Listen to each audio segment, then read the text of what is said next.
adelante. Bueno, muy buenos días para todos. Es un gusto para mí presentar al profesor Víctor Hugo López. Él realizó doctorado en la Universidad de Sao Paulo en Brasil. Él es actualmente profesor en la Universidad Nacional de Santiago Antúnez de Mayolo y él nos va a presentar la conferencia llamada Teoremas de Factorización de Kronecker para el álgebra de Maltsev simple no de Lie de dimensión 7. Profesor Víctor, muchas gracias por aceptar nuestra invitación y lo dejo aquí. Hola Giovanni, muy buenos días con todos. Muchas gracias por la invitación. En verdad soy muy halagado de participar de este segundo encuentro matemático del Caribe. Mi sueño, viajar a Cartagena de Indias. Tengo muchos amigos, tales como Giovanni, Carlos, Payares y muchos otros. En verdad estoy muy halagado, estoy muy contento de participar en este evento. Y nada, espero algún día conocer las bellas playas de Cartagena. Muchas gracias. Entonces, voy a presentar mi trabajo, el trabajo de investigación que estoy realizando. Es sobre algunos teoremas de factorización de Kronecker para el álgebra de Malse simple no de Lie de dimensión 7. Existen muchos teoremas de factorización de Kronecker eh, en álgebra, específicamente en álgebras asociativas y no asociativas. Voy a hablar sobre algunos análogos de estos teoremas, pero en el caso para la superálgebra de Malse.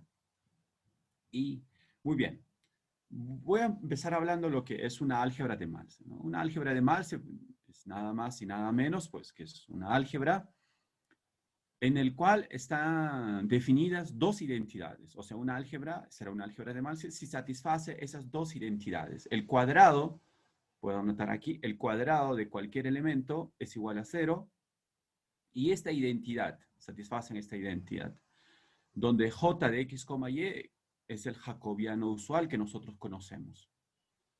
Muy bien, vamos a ver algunos ejemplos de álgebras de Malse. Los ejemplos naturales de las álgebras de Malse son las álgebras de Lie. Todas las álgebras de Lie que nosotros conocemos son de Malse.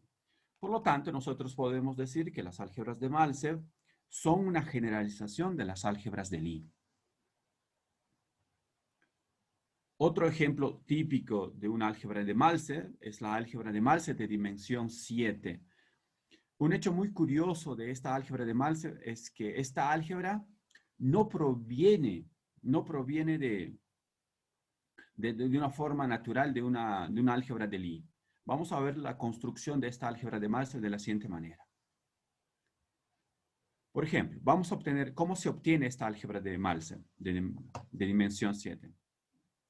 Lo que hacemos es considerar los octonios, que nosotros sabemos que es una álgebra alternativa de dimensión 8.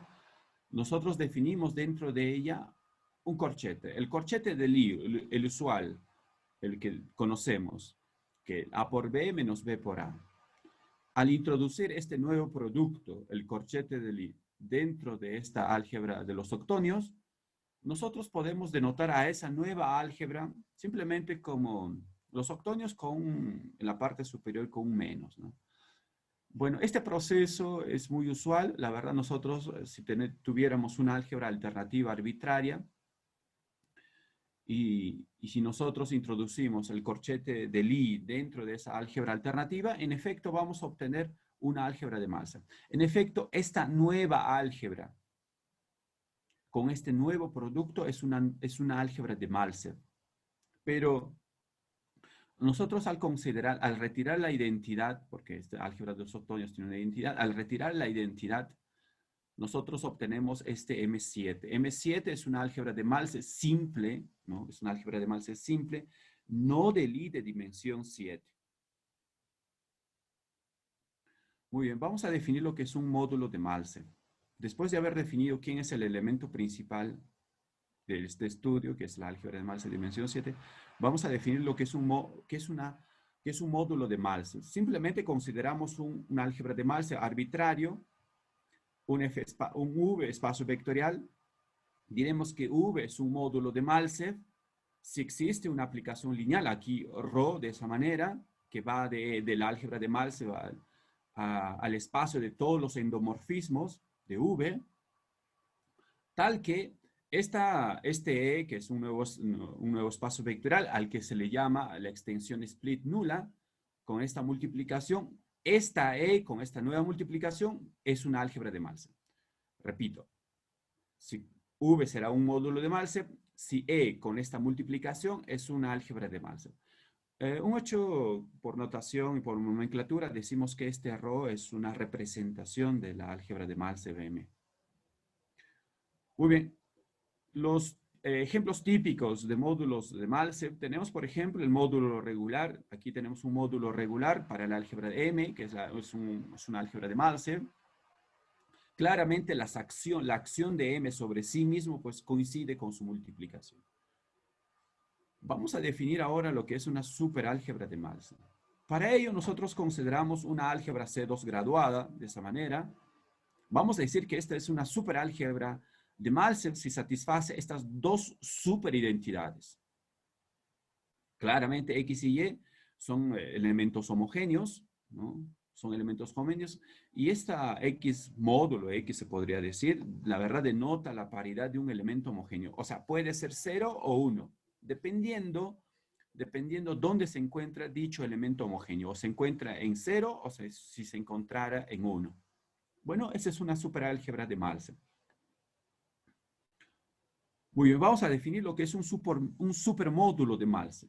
Un supermódulo de Malcev es simplemente, un supermódulo más para una superálgebra de Malcev, es simplemente una aplicación lineal, de tal manera que E, que es la extensión split nula, con esta multiplicación vuelve a ser una superálgebra de Malcev. En este caso decimos que ρ es llamada una superrepresentación. Bueno, la definición de alguna manera se parece pues a la definición de un módulo de Malcev. Muy bien. Vamos a considerar un supermódulo de Malcev para esta superálgebra de Malcev. Y vamos a considerar su extensión split nula. Entonces, a lo largo del trabajo vamos a considerar un elemento muy importante. Vamos a considerar el supercentroide de E. El supercentroide de esta álgebra de Malcev. Entonces, el supercentroide está definido de esta manera, donde las partes homogéneas están dadas de esta manera, ¿no? Es análogo más o menos algo así como el centroide usual que nosotros conocemos en álgebra. Pero en este caso, por supuesto, se da una definición análoga, pero para el caso de las superálgebras. Muy bien. Hace poco, en el 93, me parece,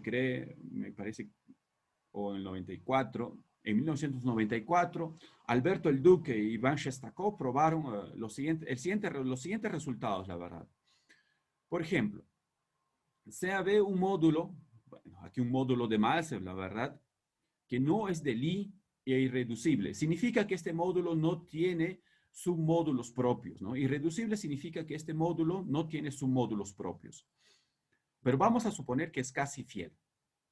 Ok, eso significa que la representación no contiene ideales. Pero bueno, eso voy a dejarlo por ahí. Muy bien. Si ves un módulo que no es del irreducible y casi fiel para esta superálgebra, y si consideramos la extensión split nula, entonces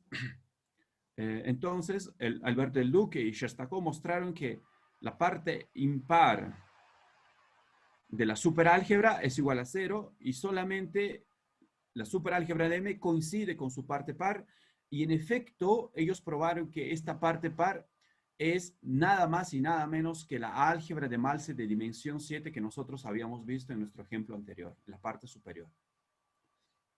Y además, este módulo V, la verdad, es un módulo regular. Es un módulo regular de este señor, del módulo del álgebra de Malcev de dimensión 7. Muy bien. Además, el Duque probó el siguiente resultado, ¿no? Si sea un módulo de Malcev, la verdad, un módulo de Malcev, para una álgebra de Malcev simple, por ejemplo, no de Lie, que no sea no de Lie, entonces el Duque probó que en efecto este V es completamente reducible. O sea, ¿qué significa que sea completamente reducible? Significa que se puede escribir como suma de bloques y cada bloque es irreducible. Y nosotros sabemos por el teorema anterior, que también probaron Shostakov y el Duque, cada bloque irreducible en efecto es simplemente un módulo regular, o sea, el M7. Eso es la verdad. Muy bien. Los teoremas de factorización, ¿no? A lo largo vamos a probar, hemos probado en nuestro trabajo, en nuestra investigación, hemos probado algunos análogos del teorema de factorización de Kronecker para esta álgebra de Malse de dimensión 7, que no es de Lie. El primer resultado que se ha obtenido es el siguiente. Si nosotros tenemos una álgebra de Malse, de tal manera que M contiene a esa álgebra de Malse de dimensión 7 que nosotros vimos adelante, pero con esta condición fundamental de que M por cualquier elemento M que multiplique a esa álgebra tiene que ser diferente de 0 para cualquier M. Con esta condición se prueba que en efecto cualquier álgebra de Malse que contiene a esta álgebra de Malse de dimensión 7, la verdad es nada más y nada menos que el producto tensorial de la álgebra de Malse de dimensión 7, producto tensorial con respecto a una cierta álgebra que es asociativa y conmutativa. Entonces, más o menos, nosotros podemos entender cómo es la estructura de todas las álgebras de Malse que contienen a esta álgebra de Malse de dimensión 7.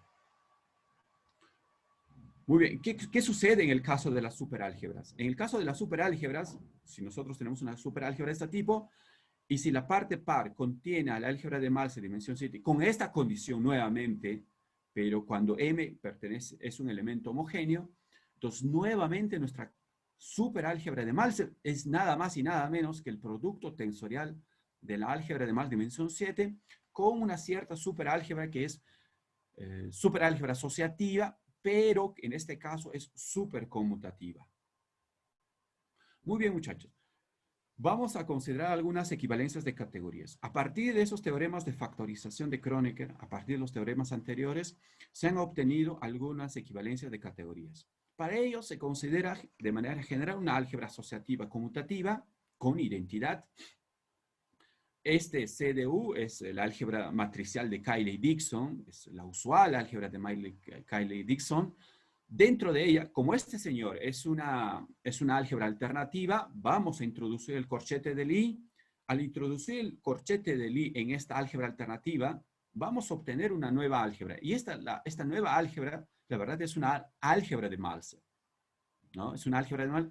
Y a partir de esta nueva álgebra de Malse, si nosotros le quitamos la identidad, vamos a obtener esta álgebra de Malse que no es de Lie, ¿no? Ojo que E de 0, aquí le estamos quitando la identidad matricial, ¿no? La usual.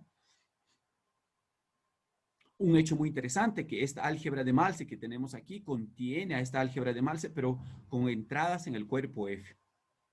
Muy bien, si nosotros hacemos eso, si hacemos las siguientes denotaciones, por este mod, de esta forma, vamos a denotar la categoría de los módulos de Malse, V, sobre esta álgebra de Malse, que no es de Lie, con esta condición importante, vamos a considerar otra categoría, pero esta vez la categoría de los módulos asociativos conmutativos unitarios, con esta nueva condición que tenemos. Entonces, haciendo esas consideraciones, se prueba que las categorías anteriormente consideradas son Morita equivalentes. Muy bien, ¿pero qué sucede en el caso de las superálgebras? Si nosotros consideramos en el caso de las superálgebras, esas dos categorías análogas, ¿no? Esta, por ejemplo, va a entrar la categoría de los supermódulos en este caso, ¿no? La categoría de los supermódulos de Malse de este tipo, sobre esta álgebra de Malse que no es de Lie, con esta condición nuevamente. Y si nosotros consideramos esta categoría de los supermódulos asociativos y superconmutativos unitarios, con esta condición nuevamente, entonces se tiene el siguiente resultado, ¿no? Las categorías en efecto son también Morita equivalentes. Muy bien. Vamos a hablar ahora de superinvolución, ¿no? Un poquito de involución y superinvolución. Para ello, vamos a considerar una álgebra arbitraria ¿no? Aquí tenemos una álgebra arbitraria A. Nosotros recordemos que una aplicación lineal que va de A en A es llamada una involución del álgebra A si satisface estas dos condiciones, ¿no? Esa es una involución. Una involución simplemente es aquella que satisface estas dos condiciones. Claro, obvio, para cualquier elemento A, B en A. Pero, ¿qué sucede si nosotros consideramos una superálgebra alternativa? Perdón, una superálgebra arbitraria. En el caso de una superálgebra arbitraria, una aplicación lineal de este tipo será llamada una superinvolución de la superálgebra A si satisface estas dos condiciones. Ojo que podemos observar que es muy análogo, ¿no? Salvo esta parte que es muy importante porque nos da la paridad, esto es una consecuencia de la paridad de los elementos A y B, ¿no? Esta identidad, estas dos condiciones para todo A, B homogéneos. Muy bien, ya sabemos qué es una involución, ya sabemos lo que es una superinvolución. Muy bien. Vamos a recordar un poquito las construcciones de cómo también se puede obtener de manera análoga la álgebra de Lie de dimensión 7.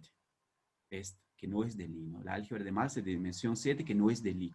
¿Cómo también se puede obtener? Hay otra forma de obtenerla también. Para ello se considera la álgebra de Cayley-Dickson de manera general sobre un cuerpo F, ¿no?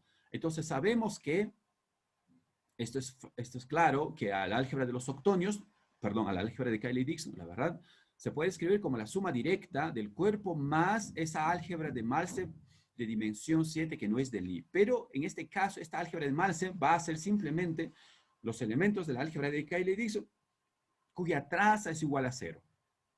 Muy bien. Vamos a obtener, se considera la multiplicación esta para elementos de esta álgebra de Malse de dimensión 7.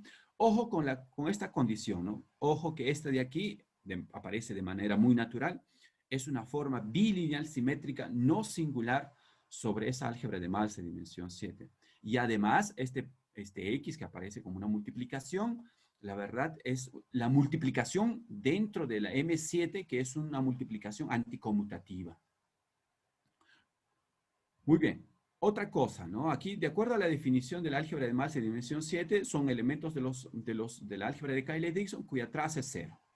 Muy bien, pero nosotros sabemos que la traza es de esta forma. Entonces, si nosotros consideramos para elementos que pertenecen a la álgebra de Malse de dimensión 7, eso significa que usando esta igualdad podemos concluir que X raya, ¿no? X raya es igual a menos X.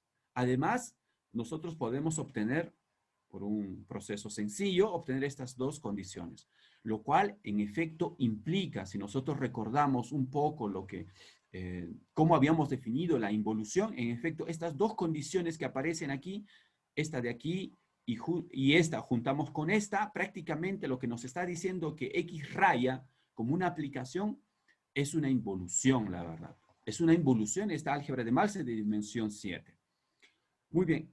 Esta forma de observarla, esta forma de considerar la construcción de esta álgebra de Malse de dimensión 7, lo que a nosotros nos ha permitido entender es lo siguiente, que dentro de esta álgebra de Malse de dimensión 7 existe una forma bilineal simétrica no singular definida sobre ella, y además lo que nos está diciendo es que existe también una involución dentro de esa álgebra. Muy bien. Vamos a considerar de aquí en adelante que todas las álgebras de Malse o superálgebras de Malse que contienen a esta álgebra de Malse de dimensión 7, dentro de esas álgebras de Malse y superálgebras están definidas formas bilineales simétricas no degeneradas o singulares, perdón, y una superinvolución o una involución que extiende la involución y la forma bilineal simétrica no degenerada de este señor, de esta álgebra.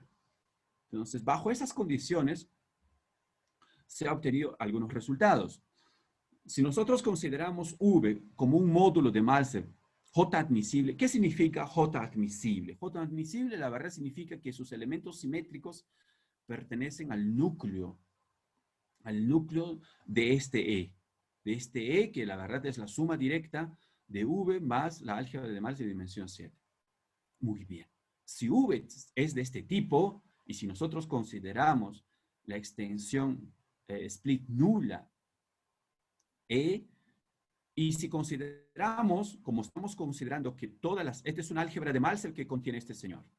Entonces, por la observación anterior, habíamos dicho que tenemos que suponer que toda álgebra de Malser que contiene esta, contiene una forma bilineal simétrica. Entonces, si nosotros consideramos una forma bilineal simétrica no degenerada, F, ¿no?, definida en E, entonces se prueba que en efecto este V que tenemos arriba es completamente reducible, significa que se puede escribir en bloques de módulos irreducibles.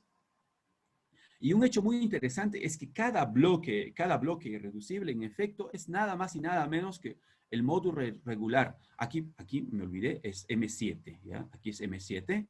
Esto significa que es isomorfo, aquí M7 también, por favor, de alfa para un cierto elemento simétrico alfa del centroide. En este caso se prueba que el centroide, la verdad, es una álgebra asociativa con involución. Además se tiene el siguiente resultado. Sea M una álgebra de Malser con involución, J admisible, significa que los elementos simétricos pertenecen al núcleo, o se podría decir que es una álgebra de Malser de involución de tipo nuclear, de tal manera que M contiene a M7 como una superálgebra, con esta condición, como ya hemos visto, esta condición es muy importante, aquí sería M7, perdón, también, y si nosotros consideramos esta forma bilineal simétrica no degenerada sobre M, entonces se tiene que M, la verdad, se puede escribir como un producto tensorial de M7 para una cierta álgebra asociativa y conmutativa U de elementos simétricos. Además, también se ha obtenido el siguiente resultado.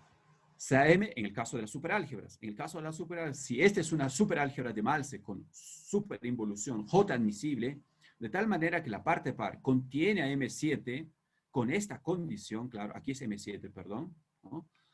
Si nosotros consideramos a H como una forma bilineal simétrica no degenerada definida sobre M, entonces se prueba que en efecto este M, esta superálgebra cuya parte par contiene M7, es nada más y nada menos que el producto tensorial de M7, claro, aquí sí M7, producto tensor con una cierta superálgebra asociativa y superconmutativa U de elementos simétricos. ¿No? Muy bien, eso ha sido la presentación. La bibliografía usada en el trabajo de la investigación ha sido el artículo de Jacobson del año 1954, en el cual él demuestra análogos del teorema de factorización de Kronecker para las álgebras de Cayley y para la álgebra de Jordan excepcional, que en verdad es la álgebra de Albert. También hemos usado un trabajo de mi persona. En este trabajo se obtuvo algunos análogos del teorema de factorización de Kronecker, pero para el caso de las superálgebras alternativas. Y hace muy poco, un trabajo con el profesor Iván Shestakov, hemos usado también esta referencia sobre un problema de Nathan Jacobson. Y otro trabajo muy importante que hemos usado es el trabajo de Conchita Martínez y Evgeny Selmanov sobre un teorema de factorización de Kronecker para la superálgebra de Jordan excepcional. La verdad, para la superálgebra de Katz. Muchas gracias. Muchísimas gracias, profesor Víctor. Bueno, aquí tenemos varias preguntas. Primero del profesor Germán Benítez. Y él nos pregunta, dada una álgebra de Malser, ¿es posible construir una álgebra de Lie asociada?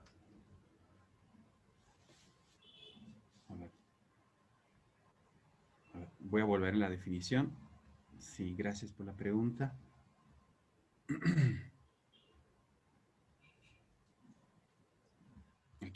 Ok, sí, en efecto, eso no es posible, salvo algunas condiciones.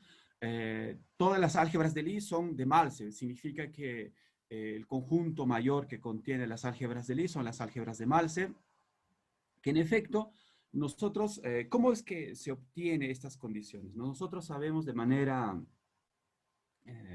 usual, por ejemplo, para obtener, por ejemplo, las álgebras de Lie hay una forma, ¿no? Por el teorema, por ejemplo, de Poincaré-Bendixson, nosotros sabemos que toda álgebra de Malcev, toda álgebra de Lie está contenido en una cierta álgebra de Lie, pero obtenida de una álgebra asociativa. ¿No? Eso es claro. En efecto, pero en el caso de en el caso de las álgebras de Malcev es un poco difícil porque ese teorema de Poincaré-Bendixson aún claro, el teorema de Poincaré-Bendixson, ese teorema, por ejemplo, para las álgebras de Malcev todavía no está probado, ¿no? Es un problema abierto, la verdad. Por eso no hay un resultado que nos diga a nosotros, por ejemplo, que las álgebras de Malcev provienen, por ejemplo, o está contenido, por ejemplo, en una cierta álgebra de Malcev que proviene, por ejemplo, de una álgebra alternativa, ¿no?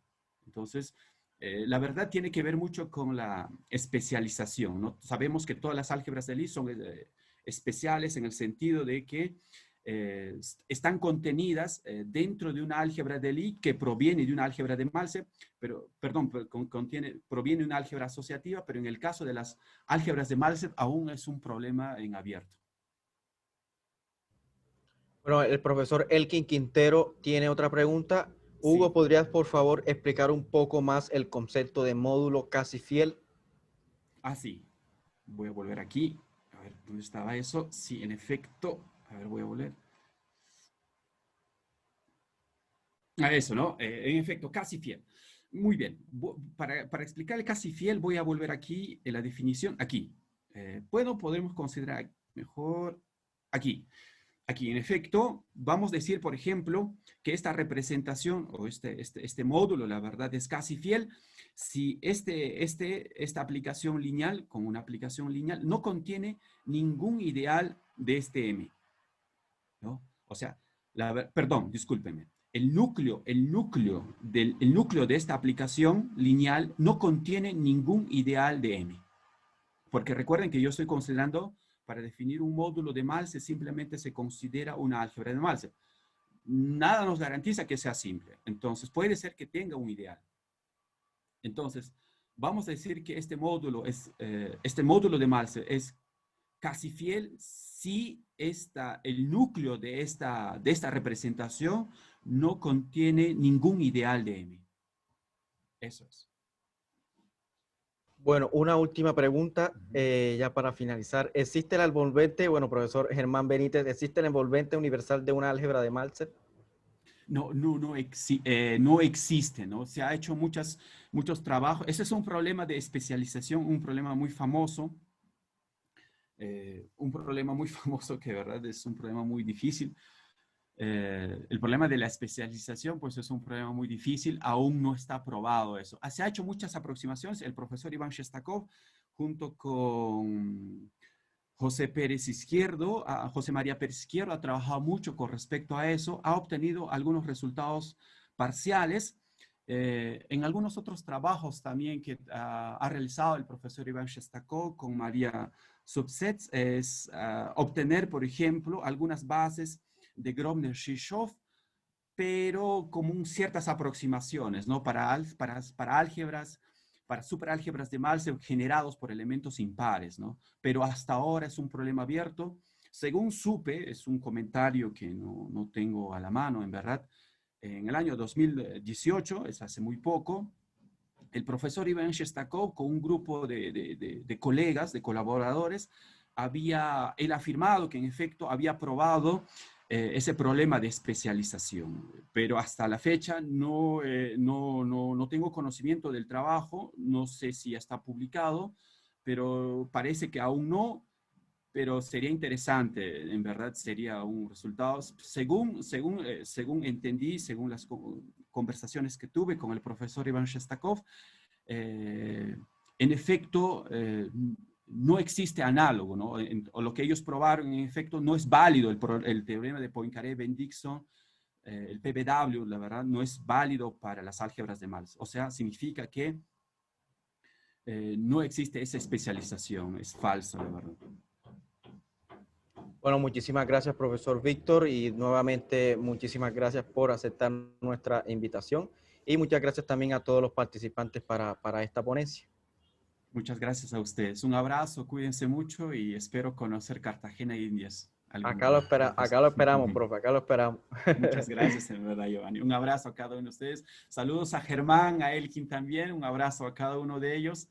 Y nada, espero que estén bien. Un abrazo, en verdad. Muchas gracias. Bueno, muchísimas gracias y saludos para todos. Chao. Saludos también. Hasta chao.